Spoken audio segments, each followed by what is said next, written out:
saat ini, mengunyah sirih masih menjadi tradisi dan kebiasaan masyarakat di pedalaman Indonesia. Bagi mereka, mengunyah sirih adalah hal yang sangat menyenangkan. Tapi mereka tidak pernah tahu dampak yang akan terjadi.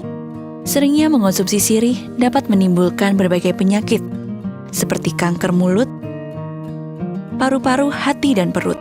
Bahkan dapat mengubah sistem saraf yang menyebabkan mual, muntah, dan mudah berkeringat. Namun masyarakat di sini masih sangat sulit untuk menghilangkan kebiasaan ini. Tahun demi tahun telah berlalu, akhirnya mereka mulai merasakan dampak dari seringnya mengonsumsi sirih. Tapi akses untuk ke puskesmas sangatlah jauh, sehingga mereka tidak dapat melakukan pengobatan. Sejak hadirnya mobile klinik 6 kali dalam sebulan yang dilakukan di desa ini, mereka sangat bersyukur karena mereka bisa melakukan pengobatan secara gratis. Masyarakat juga mendapatkan pengertian dari dokter bahwa mengkonsumsi sirih itu tidak baik bagi tubuh. Saya Dr. Daniel Kamunan, hari ini baru saja menyelesaikan pengobatan bersama Yayasan Tangan Pengharapan di kantor Desa Baas, Kecamatan Bikomi Utara, Kabupaten Timur Tengah Utara. Hari ini pasiennya kebanyakan lansia lanjut usia dan juga ada sebagian dari anak sekolah, anak SD. Kasus hari ini penyakitnya beragam, mulai dari darah tinggi, ada batuk pilek juga, ada juga anak-anak yang curiga ke pneumonia. Tapi sudah saya sarankan tadi ke orang tuanya, jika tidak membaik dalam 2-3 hari, harus segera membawa ke puskesmas, kalau tidak perlu dirujuk ke rumah sakit. Dan mungkin juga edukasi untuk yang orang tua yang mengalami darah tinggi, supaya obat-obatannya teratur. Saya Emmanuel Siki, Kepala Desa Baas, Kecamatan Bikomi Utara, Kabupaten Timur Tengah Utara. Kami mengucapkan terima kasih banyak kepada Yayasan Tangan Pengharapan yang telah meluangkan waktu melakukan pengobatan gratis di desa kami. Kebetulan desa kami salah satu desa yang berbatasan dengan Timor Leste. Dari program CBRT ini sangat kami mengharapkan semoga ke depan program ini dapat dilaksanakan secara kontinu atau diulangi lagi di sini, karena ini cukup membantu masyarakat yang lemah, mengingat ekonomi desa masyarakatnya untuk melakukan pengobatan ke kota itu cukup membutuhkan biaya. Dengan pengobatan seperti ini, kami dari pemerintah desa Baas dan masyarakat desa Baas mengucapkan sangat terima kasih kepada program Yayasan Tangan Pengharapan ini. Terima kasih.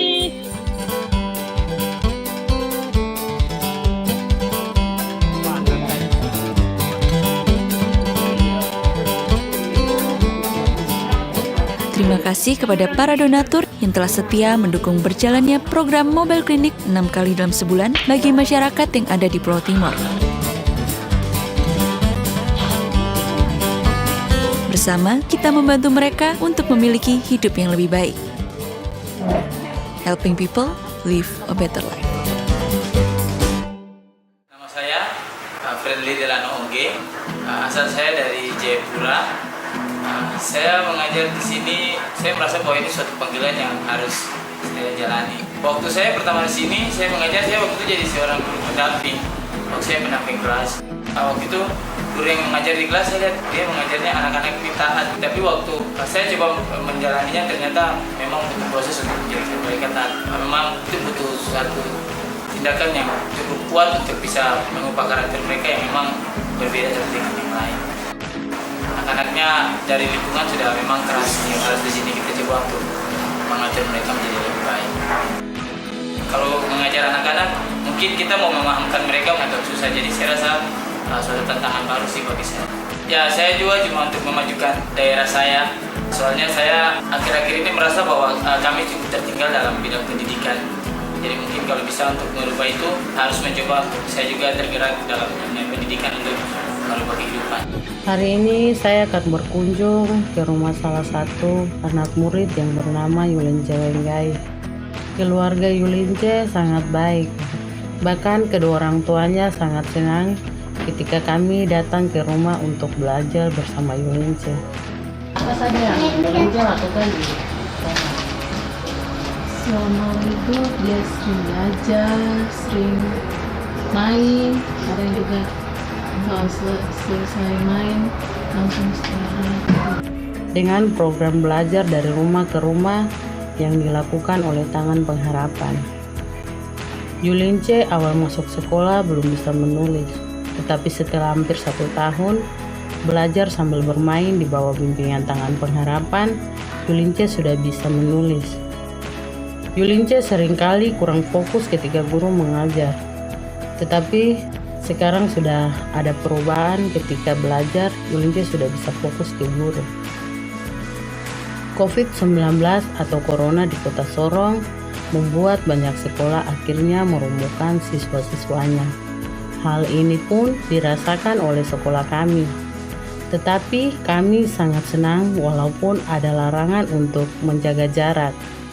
Tetapi para orang tua murid masih mau menerima kami untuk belajar di rumah bersama dengan anak-anak mereka. Orang tua juga senang dengan program mengajar dari rumah ke rumah, karena mereka merasa bahwa sekolah masih memperhatikan anak mereka dan tidak membiarkan anak mereka tanpa pendidikan. Terima kasih kepada para donatur yang telah mendukung program Feeding and Learning bagi anak-anak di Sorong, Papua Barat. Bersama kita membantu anak-anak di pedalaman Indonesia untuk menggapai impian mereka. Helping people live a better life. Ikuti Daily Devotion setiap hari Senin sampai dengan Jumat pukul 6 pagi waktu Indonesia Barat di YouTube Henny Kristianus dan pukul 7 pagi waktu Indonesia Barat di YouTube Yohanes Kristianus. Saksikan tayangan Journey Tangan Pengharapan setiap hari Jumat pukul 7 malam waktu Indonesia Barat di YouTube Tangan Pengharapan Henny Kristianus dan di live Instagram Henny Kristianus. Pelayanan doa dan konseling atau jika Anda memiliki doa yang terjawab, Anda dapat mengirimkan permohonan doa konseling atau kesaksian atas jawaban doa Anda melalui Google Form, WhatsApp, atau email impactcommunity.id@gmail.com. Impact Community Indonesia memiliki sebuah komunitas untuk kita bertumbuh bersama. Bagi Bapak Ibu Saudara yang ingin bergabung di Komsel Impact Community Indonesia, dapat mengisi link form pendaftaran di bawah ini. Mari bergabung dalam ibadah online Impact Community Indonesia hari Sabtu depan pukul 6 sore waktu Indonesia Barat dan hari Minggu pukul 10 pagi waktu Indonesia Barat. Setiap ibadah disertai dengan perjamuan kudus di YouTube Henny Kristianus dan juga live Instagram Yohanes Kristianus dan Henny Kristianus. Bergabunglah dalam webinar Cintaku Kepentok Corona pada hari Sabtu tanggal 14 November 2020 pukul 19 waktu Indonesia Barat. Pendaftaran dengan berdonasi minimal 100.000 ke Yayasan Tangan Pengharapan atau dengan membeli 1 kaos positif by YTP. Tangan Pengharapan membuat merchandise positif by YTP dan batik Tangan Pengharapan untuk menolong pendidikan anak-anak pedalaman Indonesia. Pembelian dapat dilakukan di online store Tangan Pengharapan, di Tokopedia, Shopee, dan WhatsApp merchandise Tangan Pengharapan di 0813 11005568. Bagi Bapak dan Ibu yang diberkati Impact Community, ingin memberikan persembahan atau donasi dapat disalurkan ke rekening Bank Yayasan Tangan Pengharapan dan QR Code BCA Mobile, GoPay, OVO, Dana, Shopee, dan link aja.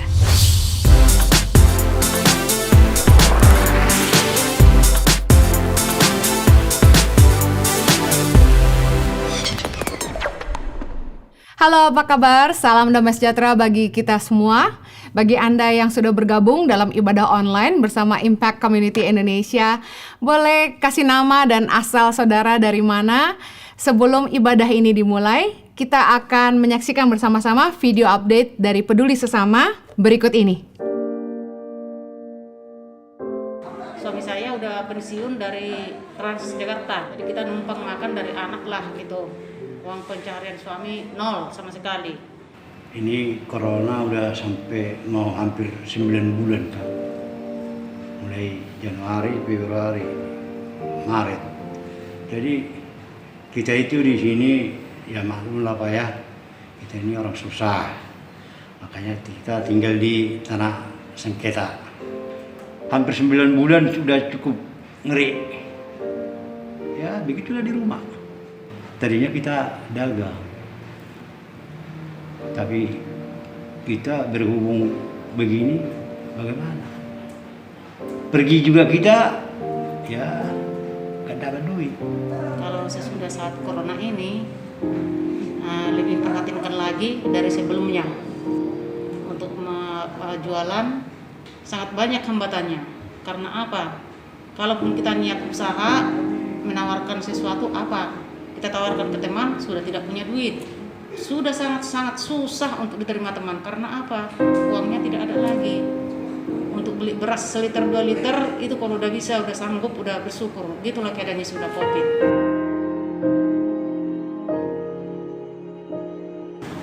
Hidup sederhana begini pun kadang makan pakai garam, kadang makan apa adanya.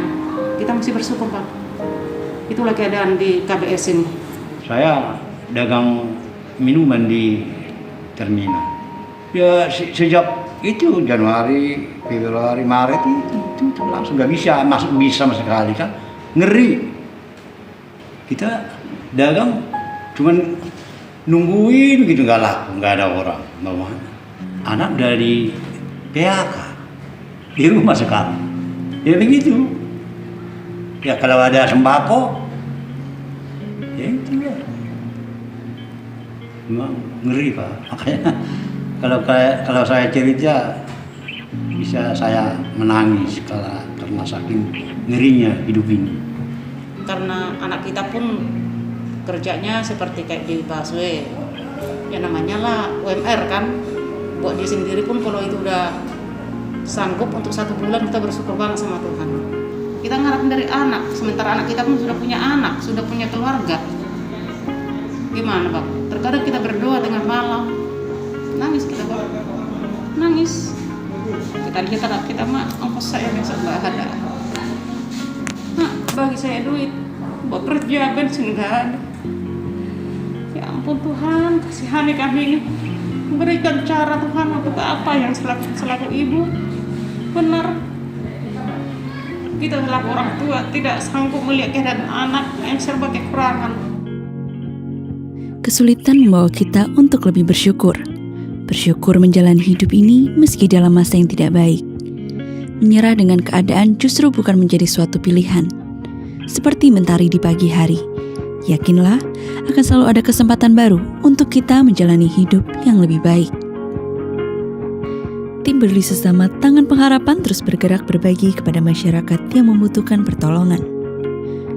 Pada minggu yang ke-36 ini, Peduli Sesama telah menyalurkan 450 makanan siap saji, 1.542 paket sembako, dan 55 dana tunai.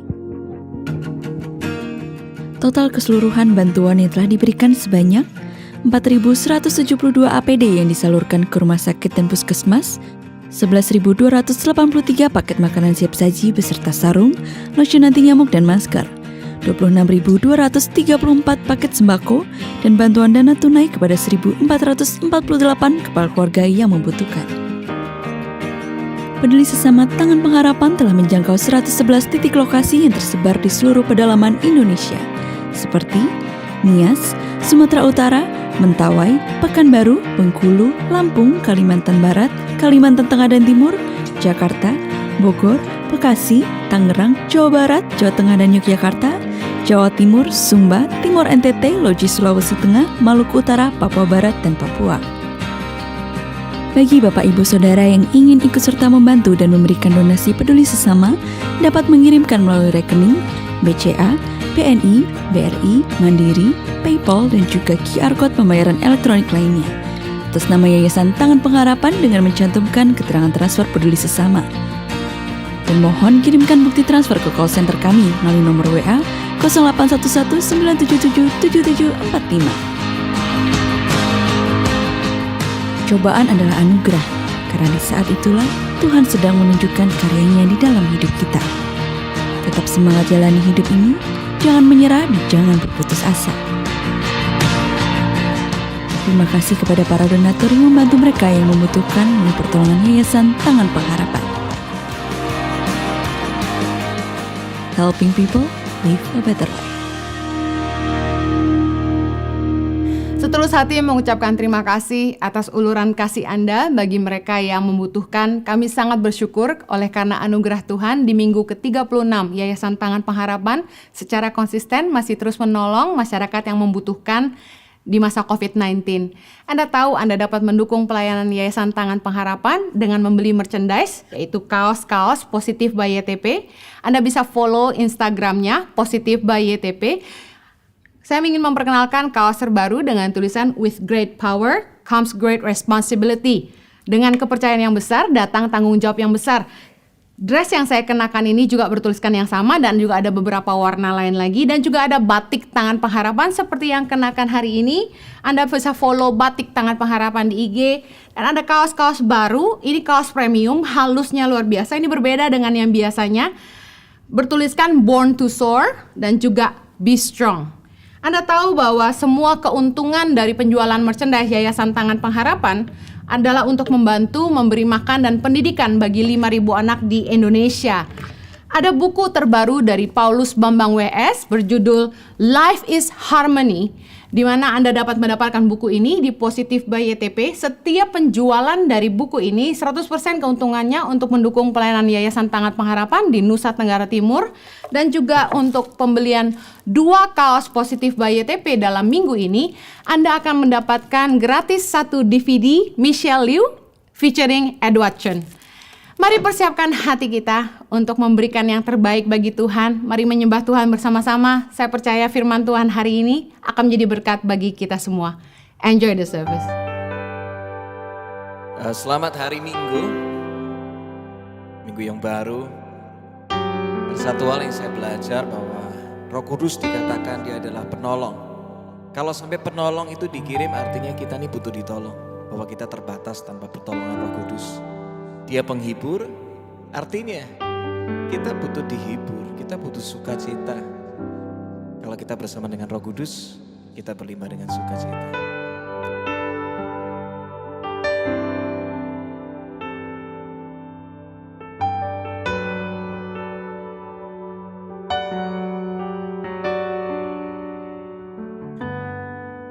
Allah Roh Kudus, penuhi kami.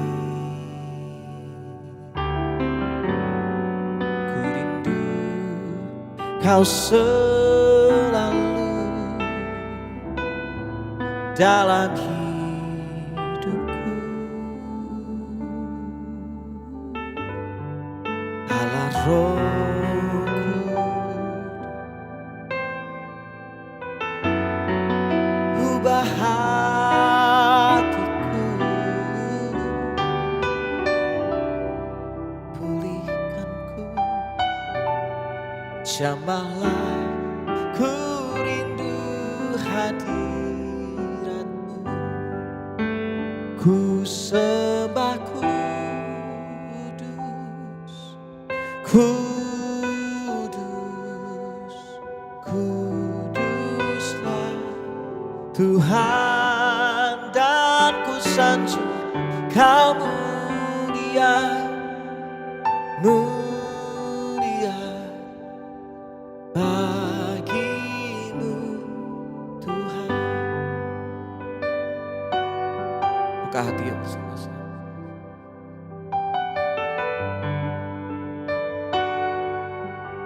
Katakan Allah Allah Roh Kudus, penuhi kami. Ku rindu Kau selalu dalam hidupku. Allah Roh Kudus, ini doakan, ubah hatiku,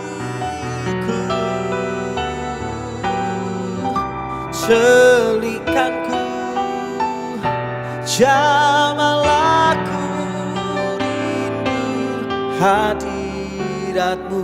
Angkat tanganmu, ku sembah kudus, katakan kudus, kuduslah Tuhan, dan ku sanjung Kau mulia, mulia bagimu Tuhan. Ku sembah kudus, katakan kudus,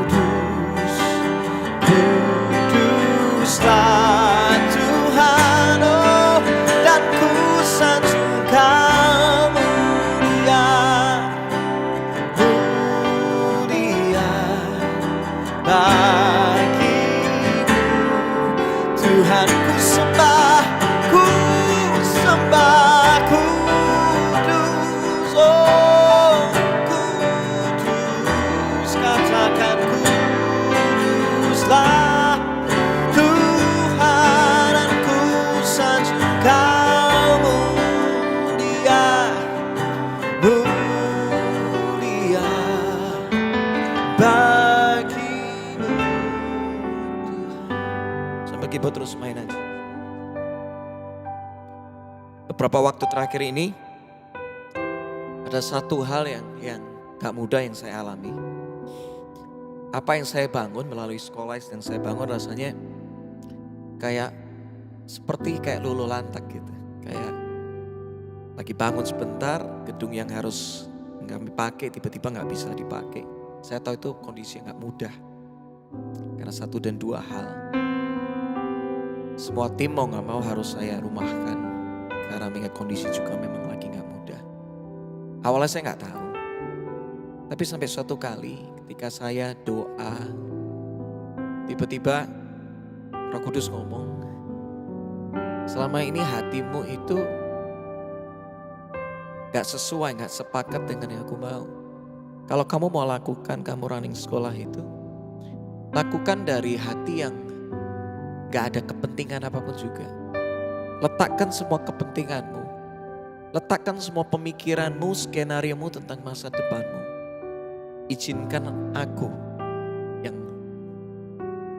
pimpin, yang kasih tahu satu langkah demi satu langkah. Saya disuruh meletakkan sesuatu yang sudah bangun 10-an tahun. Dan saya gak boleh rasanya seperti gak boleh terima apa-apa dari sana dan cuma lakukan aja. Jadi berkat. Hidupmu oleh karena iman, hidupmu karena percaya. Bukan karena setiap fasilitas ataupun apapun yang bisa engkau kelola. Hidupmu karena percaya, bukan karena kau melihat. Semenjak hari itu hati saya diubahkan sama Tuhan.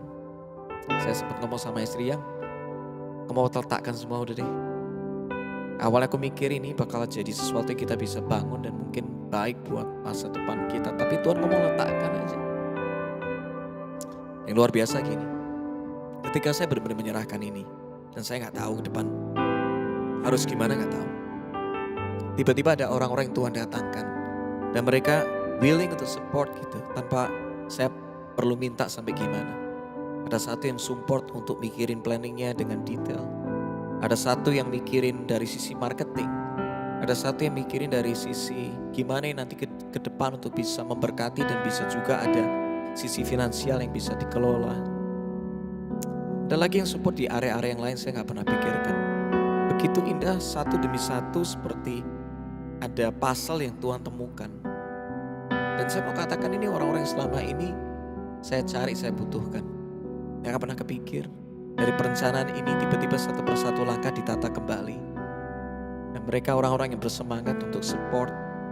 Dan akhirnya saya cuma tahu satu hal. Kalau Tuhan suruh kita meletakkan sesuatu, letakkan. Kalau Abraham disuruh kasih Ishak, kasih. Sekalipun itu janji Tuhan loh, kasih.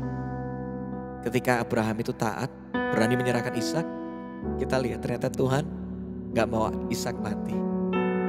Digantikan dengan domba yang dikorbankan. Dan justru gara-gara ketaatan itu, ada berkat di baliknya. Abraham diubahkan hatinya. Gak boleh terikat sama berkat. Gak boleh terikat sama sesuatu yang mungkin dia angan-angankan, dia rindukan. Cuma boleh terikatnya sama ketaatan sama Tuhan. Kalau hari ini kau disuruh meletakkan sesuatu, letakkan. Biar hanya ada kepentingan Tuhan dan jiwa-jiwa orang-orang kita bisa bantu, kita bisa tolong. Selama kita memperhatikan kepentingan Tuhan, selama kita memperhatikan jiwa-jiwa yang Tuhan percayakan, percayalah hati Tuhan ada bagi kita.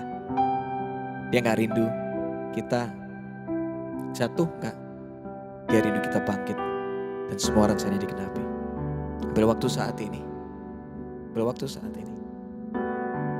Saya percaya Roh Kudus sedang berbicara buat Anda dimanapun Anda berada. Di tempat ini begitu manis hadirat Tuhan. Di tempat Anda juga. Buka hati ya. Kau bisa mulai angkat tangan. Bisa pejamkan matamu. Gak perlu pusing.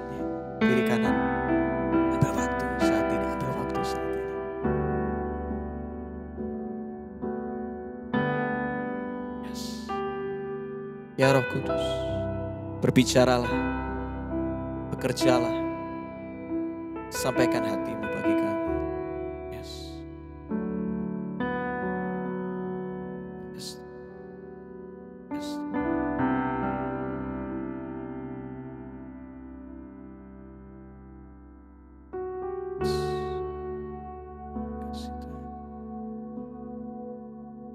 Satu yang ku rindu bersekutu denganmu, bawaku lebih lagi tinggal di dalammu, nikmati hadiratmu, jamalah seluruh hidupku, urapanmu mengubah hidupku. Ini bareng-bareng ya. Satu yang ku rindu bersekutu denganmu, bawaku lebih lagi tinggal di dalammu, nikmati hadiratmu, jamalah seluruh hidupku, urapanmu mengubah hidupku. Nikmati hadiratmu, jamalah seluruh hidupku, urapanmu mengubah hidupku. Sekali lagi nikmati hadiratmu, jamalah seluruh hidupku, urapanmu mengubah hidupku.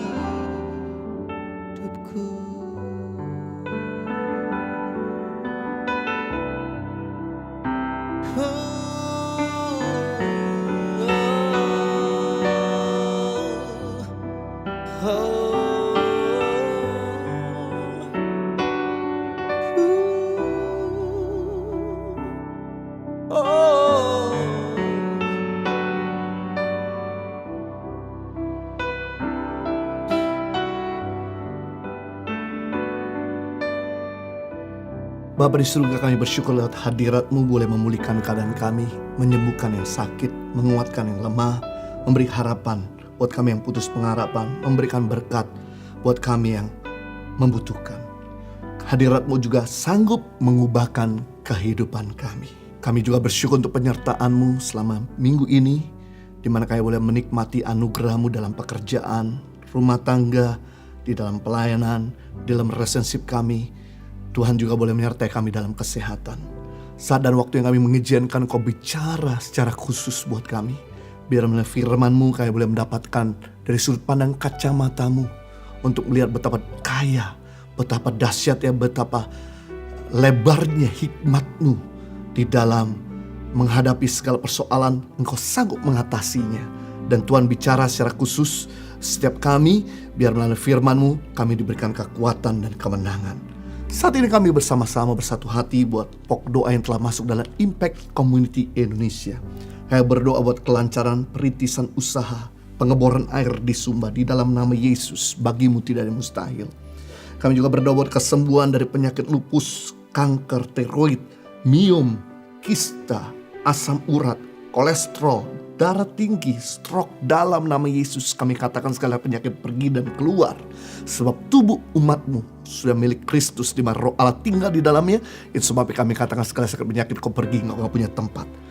Kami juga berdoa buat kelancaran pengurusan pajak dan perizinan usaha demi nama Yesus. Keberhasilan penjualan rumah, berikan the right buyer, pembeli yang serius. Kecukupan dana untuk sekolah anak-anak dalam nama Yesus. Engkau tolong supaya anak-anak bisa tetap sekolah. Keberhasilan ujian masuk pendidikan dokter spesialis, berikan hikmat untuk bisa lulus dalam nama Yesus. Keadilan dan kebenaran atas tuduhan pencucian uang, biar Tuhan boleh bela dalam nama Yesus. Segala persoalan mereka dibawa kepada Tuhan, bagi Tuhan yang sanggup melakukan jauh lebih besar daripada apa yang bisa doakan dan pikirkan. Demi nama Yesus, kita semua yang sudah diberkati sama-sama katakan amin. Puji Tuhan. Suatu kehormatan boleh kembali melayani dan menyambut Bapak Ibu pada ibadah hari Minggu ini, di mana pada kesempatan ini kami ingin memberikan praise report sebelum saya menyampaikan firman Tuhan. Kesaksian-kesaksian yang telah masuk dalam ibadah Impact Community Indonesia. Yang pertama, dipulihkan dari gejala COVID-19. Puji Tuhan. Tuhan kita penyembuh, memperoleh restu dari calon mertua yang semula tidak menyetujuinya. Anugerah di masa COVID, Tuhan tetap bekerja. Memperoleh kemurahan Tuhan untuk tetap dapat menopang keluarga dan menolong orang lain di masa sulit pandemik. Luar biasa. Yang keempat, disembuhkan dari kista dan dikaruniakan kehamilan. Amazing. To God be the glory. God is good all the time. God is good. Bagi Bapak Ibu yang mendapatkan jawaban doa, jangan sungkan-sungkan menghubungi kami, sebab kesaksian Bapak Ibu akan memberikan kekuatan buat kita semua yang mendengarkannya. Baik, kita siapkan hati kita untuk menerima firman Tuhan. Kalau kita semua senang dengan sebuah judul khotbah. Saya beri khotbah dengan tema hikmat menghadapi masalah. Mari kita lihat firman Tuhan dalam Matius pasal 20 ayat 17 sampai 19. Judul perikopnya adalah pemberitahuan ketiga tentang penderitaan Yesus. Ketika Yesus akan pergi ke Yerusalem, ia memanggil ke-12 muridnya tersendiri dan berkata kepada mereka di tengah jalan, "Sekarang kita pergi ke Yerusalem, dan Anak Manusia akan diserahkan kepada imam-imam kepala dan ahli-ahli Taurat, dan mereka akan menjatuhi dia hukuman mati, dan mereka akan menyerahkan dia kepada bangsa-bangsa yang tidak mengenal Allah, supaya ia diolok-olokkan, disesah, disalibkan, dan pada hari ketiga ia dibangkitkan." Ini ketiga kalinya Kristus memberitahu kepada murid-muridnya tentang penderitaannya yang sudah semakin mendekat. Ia pergi ke Yerusalem bukan untuk jalan-jalan, tapi untuk merayakan Paskah Raya dan mengorbankan dirinya sendiri sebagai korban Paskah yang agung. Karena di Yerusalemlah kematian dan kebangkitan harus dilaksanakan. Di sanalah Paskah itu harus terjadi. Lukas 13 ayat 33. Dan di sana pula seorang nabi harus mati, sebab disitulah tempat kedudukan Mahkamah Agung Sanhedrin yang menjadi hakim untuk menangani perkara Yesus. Di pemberitahuan ketiga ini Yesus memberitahukan lebih terperinci mengenai penderitaannya. Di pemberitahuan yang pertama, ia berkata dalam Matius 16 ayat 21 bahwa ia harus menanggung banyak penderitaan lalu dibunuh. Dan di pemberitahuan yang kedua dalam Matius 17 ayat 22 sampai 23 bahwa ia akan diserahkan ke dalam tangan manusia dan mereka akan membunuh dia. Namun di sini ia menambahkan bahwa ia akan dijatuhkan hukuman mati dan diserahkan kepada bangsa-bangsa yang tidak mengenal Allah, bahwa mereka akan mengolok-olok, menyesah, dan menyalibkan dia. Kita belajar pada saat ini ada 3 hikmat dalam menghadapi masalah. 3 hikmat Yesus dalam menghadapi masalah, 3 hikmat dari pemberitahuan tentang penderitaannya. Yang pertama, ketika ada masalah, Yesus hanya memberitahukan penderitaannya kepada orang-orang terdekatnya, tidak kepada banyak orang. Jadi Yesus memberitahu penderitaannya bukan kepada banyak orang, tapi secara private, khusus kepada orang-orang kepercayaannya, yaitu murid-muridnya.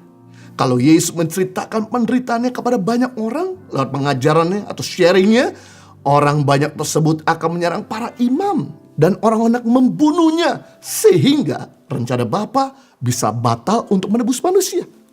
Satu pelajaran, kalau kita menghadapi masalah dan penderitaan, jangan cerita kemana-mana, agar tidak menggagalkan rencana Tuhan dalam hidup kita, agar jangan menggagalkan proses Tuhan membentuk kita.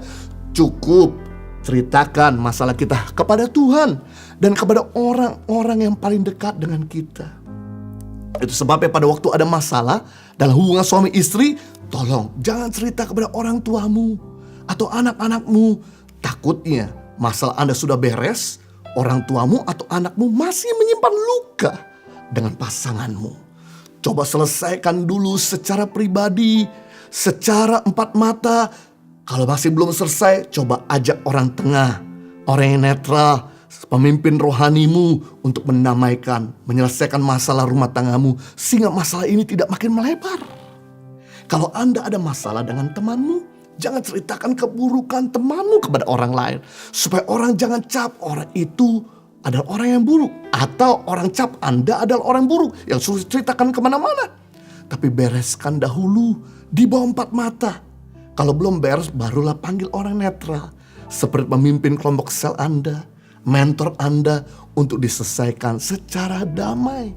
Menyelesaikan masalah secara damai jauh lebih murah, jauh lebih hemat waktunya daripada masalah yang tidak diselesaikan secara tidak damai. Ketika Yesus menghadapi masalah begitu menakutkan di Taman Getsemani, yang Yesus lakukan, dia cuma membawa tidak lebih dari 3 murid terdekatnya. Dan kemudian Yesus menceritakan isi hatinya kepada Bapa di surga. Di situ memberikan gambaran Yesus adalah Tuhan. Dia tidak sungkan-sungkan untuk open, terbuka, transparan kepada kita semua. Mari kita lihat dalam Markus pasal 14 ayat 32 sampai 35. Lalu sampailah Yesus dan murid-muridnya ke suatu tempat bernama Getsemani. Kata Yesus kepada murid-muridnya, "Duduklah di sini sementara aku berdoa." Dan ia membawa Petrus, Yakobus, dan Yohanes sertanya. Ia sangat ketakutan dan gentar. Lalu katanya kepada mereka, "Hatiku sangat sedih, seperti mau mati rasanya. Tinggallah di sini dan berjaga-jagalah." Ia maju sedikit, merebahkan diri ke tanah, berdoa kepada Bapa sekiranya mungkin. Saat itu lalu daripadanya, menceritakan bahwa Yesusnya adalah Tuhan. Dia tidak sungkan-sungkan untuk memberikan transparansi. Ketika ada masalah, dia gak cerita kemana-mana. Dia cuma cerita kepada murid kepercayaannya, tidak lebih dari 3 orang. Agar masalah tersebut jangan sampai melebar kemana-mana. Dan kemudian dia berdoa kepada Bapa. Dan waktu dia berdoa kepada Bapa, sampai 3 kali Bapa tidak mengizinkan. Dia kemudian menyerahkan pada kehendak Bapa, "Bukan kehendakku yang jadi, biar kehendakmu." Saking stresnya Yesus, yang keluar keringat bukan keringat dingin, tapi keringat darah. Tapi di situ ketika Yesus berdoa, menceritakan semua secara transparan kepada Bapa di surga, Bapa di surga memberikan kekuatan kepada Yesus, sehingga dia bisa melewati masa-masa yang sukar. Bagi saudara sebagai anak muda, ketika sedang menghadapi masalah, tolong jangan cerita kemana-mana. Alamat yang paling tepat untuk kita menceritakan masalah yaitu kepada Tuhan dan kepada orang yang ada di rumah kita. Karena mereka yang tahu luar dalam kita. Dia lebih mengenal kita daripada orang yang ada di luar. Saya teringat dengan anak bungsu yang hilang dalam Lukas 15 ayat 11 sampai 32, diceritakan di mana ketika anak bungsu ini meminta warisannya kepada ayahnya, merengek-rengek sampai nangis-nangis, guling-guling di lantai, dan kemudian ayah nggak tahan memberikan juga warisannya. Dan ketika dia dapat warisan, dia pergi jauh di negeri asing dari keluarganya. Di situ ketika dia banyak hartanya, banyak temannya. Ketika banyak hartanya, banyak pacarnya. Tapi ketika hartanya habis, teman-temannya mulai meninggalkan. Gak peduli, pacarnya mulai putusin. Gak ada orang yang mau peduli, sehingga dia susah makan, gak punya tempat tinggal. Dia harus bekerja di peternakan babi. Sampai-sampai pemimpinnya pun di perusahaan itu gak peduli ketika dia lapar, gak kasih makan, gak kasih istirahat. Sampai akhirnya dia merenung, di rumah bapakku para karyawan tidur dalam keadaan perut kenyang, sedangkan aku di sini tidur dalam keadaan perut lapar. Yang dilakukan oleh anak bungsu ini, dia putuskan untuk kembali ke rumahnya. Dan waktu dia kembali ke rumahnya, ayahnya lari dari jauh memeluk anak ini, dan keadaan anak ini dipulihkan. Anak ini dibantu, anak ini ditolong, anak ini disupport. Satu gambaran ketika ada masalah, mari datang kepada Bapa di surga yang akan memulihkan keadaan kita. Dan tidak sampai membiarkan kita dalam keadaan makin buruk. Dan kalau kita ada masalah, datanglah kepada keluargamu. Perhatikan, dari ayat ini sedang memberikan nilai tambah untuk kita memvalue keluarga lebih daripada teman-teman kita. Kenapa? Karena pada akhirnya yang menolong kita bukan orang yang ada di luar rumah, tapi orang yang ada dalam rumah. Coba perhatikan, kalau Anda masuk rumah sakit, maka orang yang terbaring di ranjang yang nemeni bukan temannya. Temannya cuma datang sesaat, kasih doa, kasih penghiburan, kasih buah-buahan atau bunga atau makanan dan sebagainya. Setelah itu dia pulang. Tapi yang jaga 24 jam 7 hari, yang capek, yang ngeluarin dana, yaitu keluarganya. Jadi dari sini menceritakan masalah lebih cepat selesai ketika kita cerita kepada Tuhan. Dan kemudian juga kita bisa cerita pada keluarga kita yang bisa mensupport dan menopang kita. Yang kedua, hikmat dalam menyelesaikan masalah. Yesus menceritakan masalah dan penderitaan dengan tenang. Yesus menceritakan apa yang akan terjadi tidak dengan panik, tapi dengan tenang. Sebab kalau Yesus menceritakan penderitaan dengan panik, maka orang yang mendengarkan ikut panik. Ini mengajarkan kepada kita ketika ada masalah jangan panik, agar Anda sendiri jangan tambah panik. Dan orang lain yang mendengarkan pun tidak ikut panik. Hadapi masalah dengan tenang. Karena di dalam ketenangan terdapat hikmat, sehingga Anda tidak mengambil keputusan yang keliru. Di dalam ketenangan ada kekuatan, sehingga Anda tegar menghadapi tantangan dan terus maju. Dalam ketenangan ada damai sejahtera, sehingga Anda dapat memantulkan kedamaian untuk orang-orang di sekelilingmu. Di dalam ketenangan ada Tuhan, sehingga Anda dapat melakukan perkara yang besar. Saya teringat ketika Musa bersama dengan 2 juta rakyatnya dikejar-kejar tentara Firaun dari belakang, dan di depan dia terjebak dengan laut Teberau yang luas. Dalam keadaan genting yang saya belajar, Musa tidak panik. Di depan jalan buntu laut, di belakang tentara Firaun. Langsung Tuhan memberikan Musa hikmat untuk mengulurkan tongkatnya ke laut. Dan ketika dia pukul laut dengan tongkat, maka laut yang luas itu terbelah. Sehingga Musa bersama bangsa Israel bisa berjalan di laut yang kering, di tanah yang kering. Dan Tuhan meluputkan bangsa Israel dari serangan Firaun. Seandainya saya membayangkan waktu itu Musa udah terjebak laut di depan, tentara Firaun di belakang, dia panik. Gak ada hikmat Tuhan.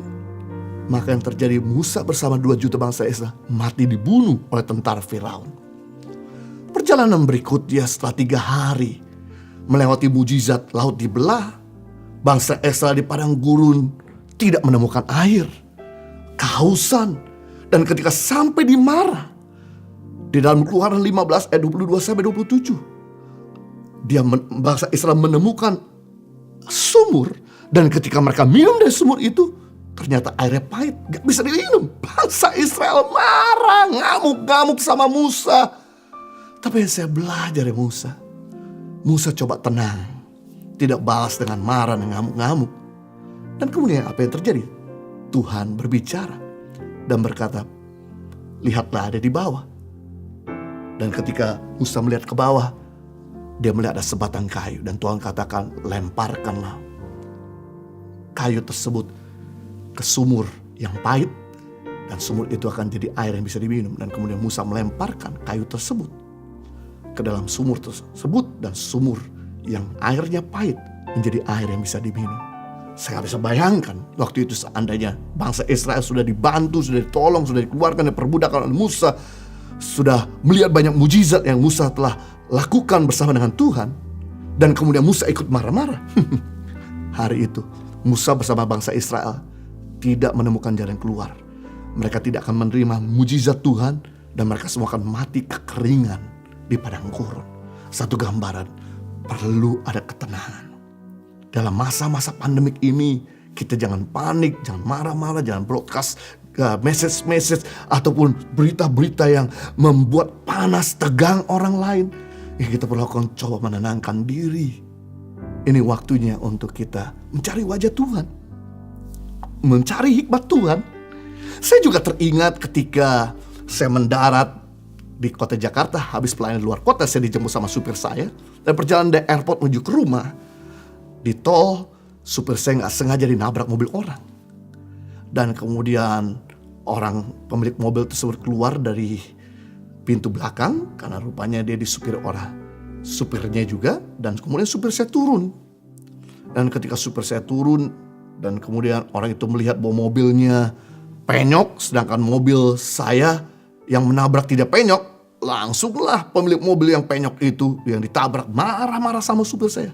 Karena dia dimarahin, shock, panik, gemeteran, nggak bisa berkata sorry, tidak minta maaf, tambah marah lah. Akhirnya cerita makin panjang, macet makin menjadi-jadi. Akhirnya saya coba turun, menenangkan suasana, dan berkata, Pak, minta maaf. Supir saya ini panik. Dia nabrak mobil Bapak tidak sengaja. Pak, ini kartu nama saya. Saya bersedia untuk menggantikan mobil Bapak. Saya sekali lagi minta maaf atas kejadian ini, karena supir saya ini dia nggak sengaja menabrak mobil Bapak. Ketika dia lihat kartu nama saya, dia lihat titel, dan kemudian berkata, apakah Bapak pendeta? Betul, saya hamba Tuhan. Oh, Bapak pendeta rupanya. Sok, silakan jalan aja. Jalan. Loh Pak, saya perlu ganti. No. Bapak jalan aja. Sudah beres. Wah, luar biasa sekali. Dan ternyata orang ini jadi donaturnya Tangan Pengharapan. Amazing. Coba kalau seandainya saya turun ikut marah-marah juga. Ini pendeta pemarah. Akibatnya masalah nggak selesai, bisa kemana-mana. Di dalam ketenangan ada hikmat. Di dalam ketenangan ada kekuatan. Yang kita perlu lakukan di masa-masa sulit seperti ini, mari ambil waktu untuk kita tenang. Mencari hadirat Tuhan, mencari hikmat Tuhan, agar Dia memberikan kepada kita kekuatan dalam menghadapi persoalan. Yang ketiga, hikmat dalam menghadapi masalah. Yesus menceritakan tentang penderitaannya di dalam perjalanan. Informal sekali. Percakapan tentang penderitaan Yesus bukan terjadi di rumah ibadat.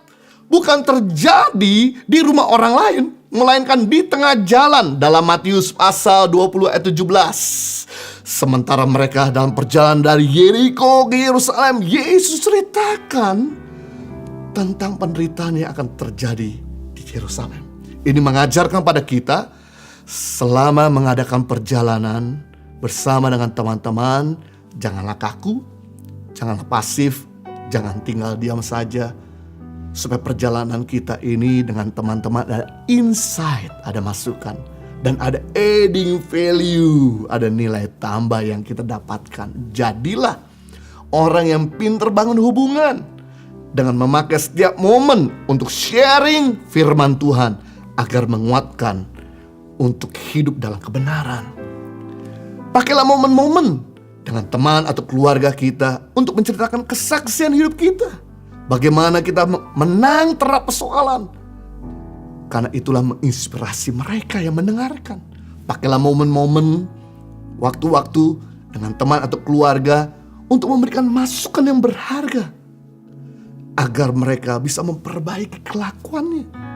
Pakailah momen-momen dengan teman atau keluarga kita untuk share tentang beban-beban yang kita hadapi. Supaya mereka bisa mendoakan dan menopang kita.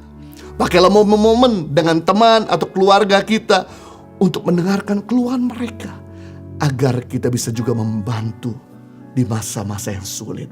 Pakailah momen-momen dengan teman atau keluarga kita untuk menguatkan mereka, agar mereka disegarkan. Pakailah momen-momen dengan teman atau keluarga kita untuk saling mendoakan. Karena doa selalu mendatangkan mujizat Tuhan. Saat menghadapi masalah, jangan tinggal diam. Pakailah waktu yang ada untuk bisa mendapatkan insight, adding value, nilai tambah, masukan. Itu sebabnya carilah hikmat dengan merenungkan firman Tuhan. Karena orang merenung firman Tuhan siang dan malam akan bertindak hati-hati. Dan apa saja yang dibuatnya berhasil. Berarti orang yang tidak pernah merenung firman Tuhan, tidak hati-hati dalam keputusannya, dalam percakapannya, dalam perbuatannya. Dan orang yang merenung firman Tuhan, dia berhasil. Berarti orang yang gak pernah merenung firman Tuhan, dia cenderung kurang berhasil. Jadi kalau Anda mau berhasil di dalam keuangan, Anda mau berhasil dalam dunia usaha, kalau Anda mau berhasil di dalam dunia pelayanan, kalau Anda mau berhasil dalam karir, kalau Anda mau berhasil dalam kesehatan, ya Anda perlu lakukan renungkan firman Tuhan. Karena orang yang merenung firman Tuhan jadi bijaksana serta berhasil dalam apa saja yang dibuatnya. Pakailah waktu-waktu yang ada ini untuk banyak baca buku, untuk menambah wawasan. Dengerin khotbah agar ada masukan. Ikuti seminar agar kita bisa menambah pengertian. Ilmu, menimba ilmu. Berdiskusi dengan orang yang lebih berpengalaman, agar kita bisa menang atas segala pergumulan yang kita hadapi. Itu sebab yang kami lakukan biasanya setiap kali dalam perjumpaan, dalam pertemuan, baik itu pertemuan secara langsung ataupun di pertemuan di Zoom ataupun di virtual, yang kami lakukan, kami pakai momen untuk sharing firman Tuhan, untuk bersaksi. Kami pakai momen untuk menceritakan tentang kebenaran. Kami pakai momen untuk mendoakan. Kami pakai momen juga untuk saya dengerin orang lain berbicara. Karena ini sebuah wisdom. Ketika Anda duduk, dengerin orang lain berbicara, Anda diberkati. Anda dibuka wawasan. Anda diberi nilai tambah. Tapi ketika Anda berbicara, Anda sedang memberkati. Anda sedang membuka wawasan orang lain. Anda sedang memberikan nilai tambah buat hidup orang lain. Jadi ada momen-momen di mana kita perlu diam agar kita dengar masukan dari Tuhan dan orang lain, sehingga kita bisa diberkati, dibuka wawasan. Ada momen-momen kita bicara agar kita bisa memberkati dan memberi masukan kepada yang lain. Dengan demikian, maka waktu-waktu yang kita hadapi, kita bisa pakai semaksimal mungkin untuk memberkati orang dan memberkati diri kita sendiri. Puji Tuhan, kita belajar hari ini ada 3 hikmat menghadapi masalah. Yang pertama, ketika Anda menghadapi masalah, jangan cerita kemana-mana kecuali kepada Tuhanmu dan kepada orang terdekat, tidak lebih dari 3 orang. Yang kedua, hikmat dalam menghadapi masalah, hadapi masalah dengan tenang, bukan dengan panik. Yang ketiga, hikmat menghadapi masalah, jangan pasif, jangan diam saja. Pakailah momen-momen, waktu-waktu kita untuk mendapatkan insight ataupun adding value. Tuhan Yesus memberkati.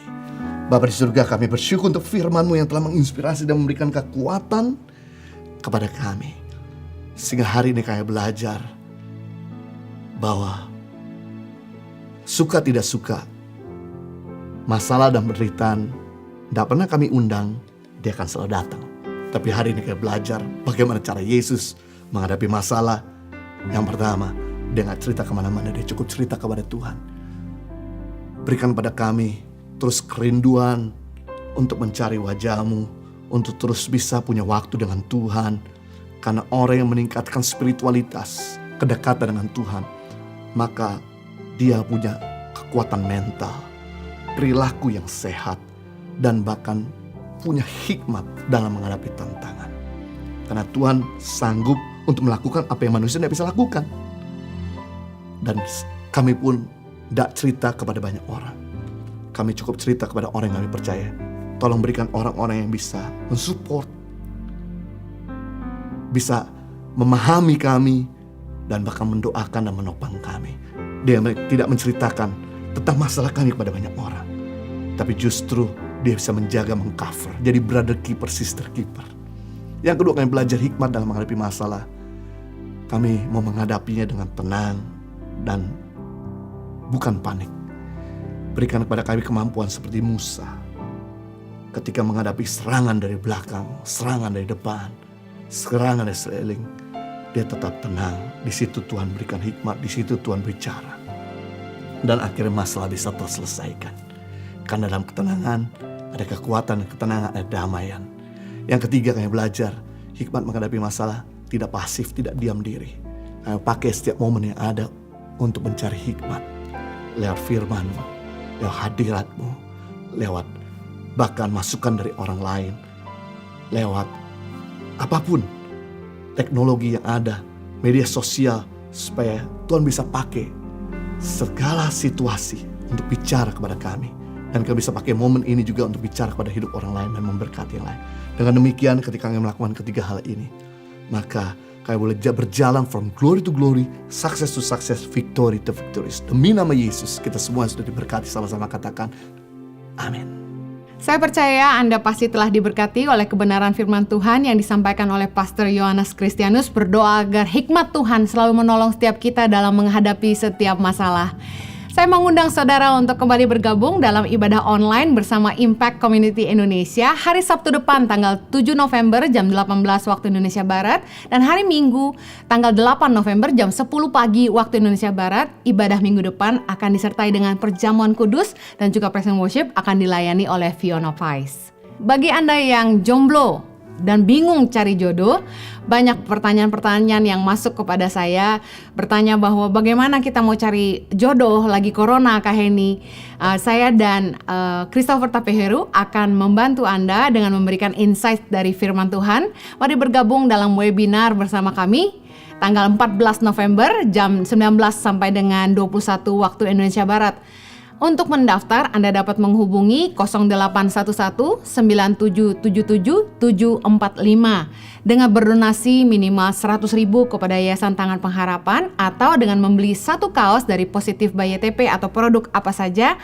Anda dapat bergabung dengan webinar tanggal 14 November jam 7 malam dengan tema Cintaku Kepentok Corona. Bagi Anda yang diberkati dengan pelayanan Impact Community Indonesia dan mau memberkati juga pelayanan Yayasan Tangan Pengharapan, Anda dapat menyalurkan donasi dan persembahan melalui nomor rekening di layar kaca ini. Ada QR Code tersedia bagi Anda yang ingin berdonasi secara online. Mari kita siapkan hati kita untuk berdoa bersama-sama. Mari kita berdoa. Bapa, kami mengucap syukur buat setiap orang yang Tuhan gerakkan untuk menabur bagi pelayanan Impact Community Indonesia dan juga Yayasan Tangan Pengharapan. Berdoa agar Tuhan memberkati setiap taburan mereka. Bapak berdoa supaya usaha mereka diberkati, pekerjaan mereka disertai. Tuhan berkati kesehatan mereka, perlindungan-Mu sempurna. Tuhan berkati rumah tangga mereka masing-masing, keluarga mereka masing-masing Tuhan. Berkati apapun yang jadi pergumulan dan kerinduan hati mereka, biar Tuhan sendiri yang menjawab. Bapak berdoa buat pergumulan anak-anak-Mu yang membutuhkan pekerjaan dan juga jalan keluar untuk usaha-usaha mereka yang hari ini mungkin mengalami masalah karena COVID-19. Berdoa Tuhan berikan hikmat, bukakan jalan. Kami percaya Tuhan gak pernah meninggalkan setiap mereka. Tuhan pasti menolong. Berdoa untuk mereka yang sakit. Kira-kiranya bilur-bilur kuasa darah-Mu menyembuhkan setiap mereka yang sakit Tuhan. Pulihkan setiap rumah tangga yang mungkin goyah karena masalah ekonomi yang saat ini menggoyang hidup mereka. Tuhan berdoa supaya ada kekuatan yang dari Tuhan untuk mereka suami istri tetap bersatu untuk menghadapi apapun yang ada di depan mereka.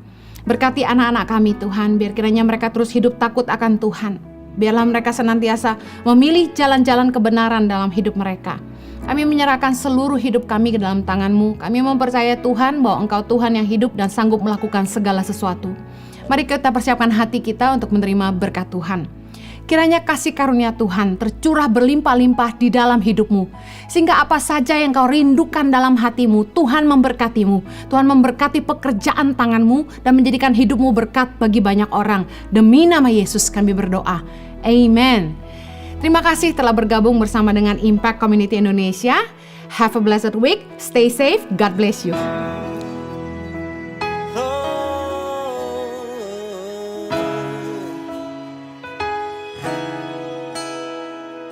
Buka mata hatiku, buka mata hatiku, biar ku memandangmu, ku memandangmu. Nyanyi bareng-bareng ya. Here we go. Buka mata hatiku, buka mata hatiku, ku memandangmu, ku memandangmu. Kau layak ditinggikan, nyata kemuliaan-Mu. Curahkanlah kuasa-Mu, ku sembah kudus, kudus, kudus. Kau layak ditinggikan, yes. Nyata kemuliaan-Mu. Curahkanlah kuasa-Mu, ku sembah kudus, kudus, kudus. Oh. Kudus, kudus, kudus. Kudus, kudus, kudus. Kudus, kudus, kudus. Ku memandangmu. Kudus, kudus.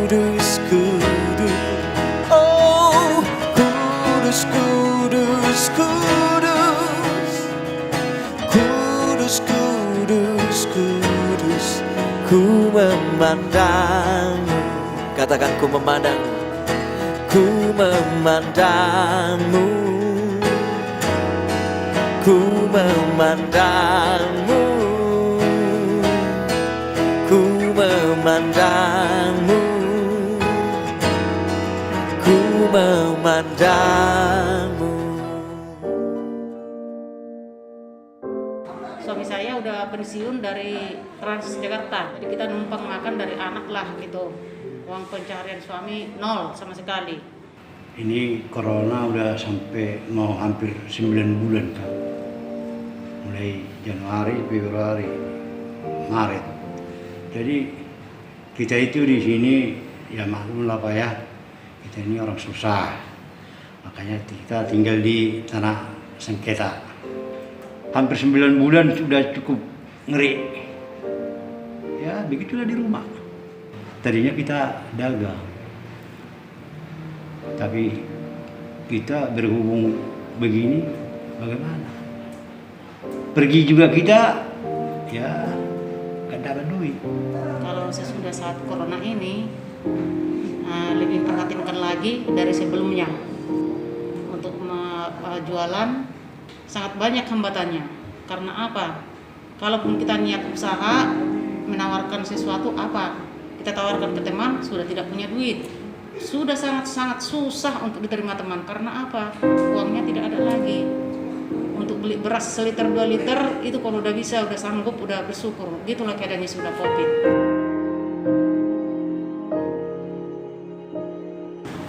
Hidup sederhana begini pun kadang makan pakai garam, kadang makan apa adanya. Kita mesti bersyukur Pak.